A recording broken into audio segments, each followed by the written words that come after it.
Today's video, we're going to do a bit of a July look ahead today, have a look at the charts and see what may happen as we go into the next month. This isn't an official forecast for July. I'll do that at the start of July. It's just a sort of a heads up of what might be occurring as we're going on into the next month. Now, before I go on, I just want to talk about the advertising. There's keyword ads on all my pages at GazWebBits.com. They're green words that display links to ads if you roll your cursor over the words, but if you click through the words, click through the ad, then you go to the advertiser's website, and by doing that you help to support GazWebBits.com, and thanks very much for doing it. Also want to mention the video ad that's sitting just above this player at GazWebBits.com. Again, you just got to hit play on the video ad, don't even have to watch it particularly, just hit play, you'll be supporting GazWebBits.com by doing that as well. And again, thank you very much for doing that. So as I say, we're going to do a bit of a July look ahead today, see what may be going on as we go into the next month. I'm going to just start off quickly with the extended GFS. This is the sort of Fantasy Island part of the GFS, and beyond 10 days away, it's unreliable.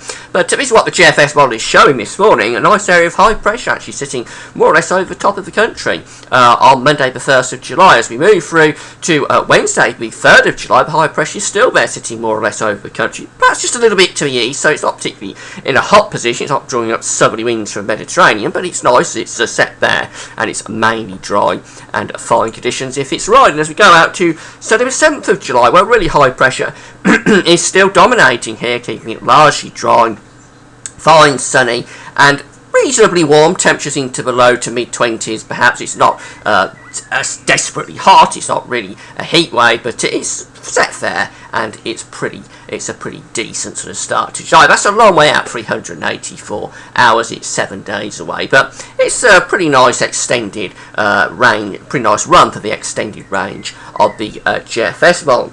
Having a quick look at the CFS ensembles from weatherweb.net. This is the ensemble mean from the seasonal long-range CFS model. This is for the week ending at the 4th of July. So it's just taking us into the first week of July. And what we find the CFS showing, by the way, this is from the website weatherweb.net, and you can find this on my links page. What do we see as we go into those opening days of July is that we've got a nice area of high pressure sitting here to the south of the country. The Azores high is there. We've got low pressure to the north, bringing quite unsettled conditions to Scotland, but in between it's, well, it's not completely settled, but it's not too bad. It would be mainly dry, I think, here across England and Wales, with the ridge extending up from the Azores high. Some unsettled weather coming through at times from the low pressure to the northwest, but it's not a bad start to July. It probably coincides, probably verifies with what we've just seen on the GFS. Now, as we go out to the second week, which is taking us from the 5th of July to the 11th of July, then we get much more of an anticyclonic influence extending up here. We've got mainly dry weather building up from the Azores high, going up across the country and building over the British Isles, and then going back down into the Azores high. So a lot of high pressure influences there across the country. It's becoming mainly dry as we go through to the 11th. The low pressure is being pushed up to the north and the west of the British Isles up towards Iceland. So again, that implies that we're going to be seeing high pressure building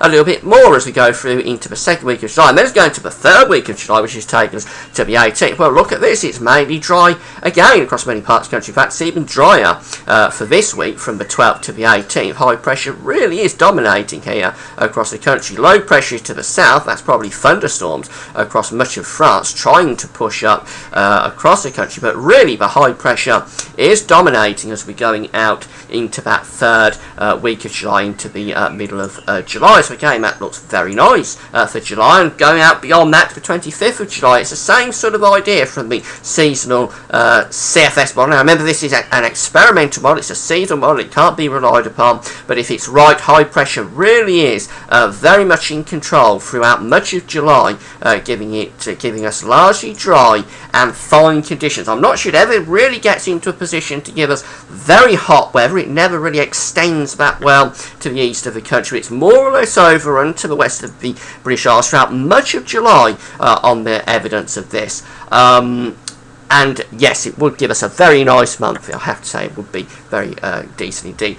Just as we go out towards the very end of the month, this takes us to the week of the 1st of August. We find low pressure suddenly coming back, above average precipitation coming back here across the country. Very wet week, right at the end of July. It turns very unsettled with low pressure really dominating. The high pressure is obviously collapsing at the end of July on this one, and yes, it does turn very wet indeed.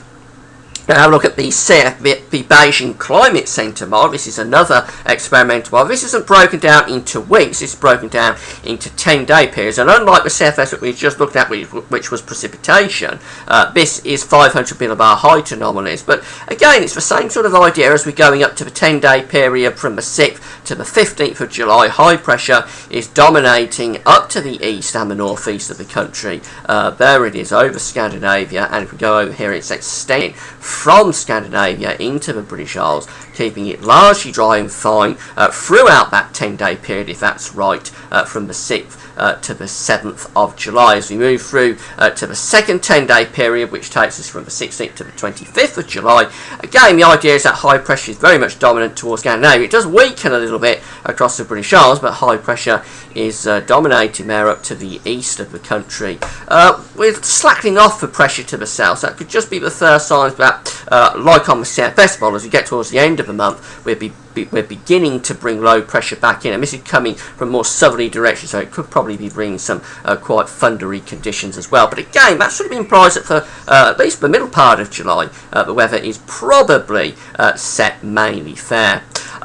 So it does look as though whisper it, we could be in for a really quite nice month in July. I'm a bit uncertain about it because these are experimental models. We can't really take them that seriously, but I think the signs could be pretty decent, to be honest, that we're going to have quite a reasonable sort of July.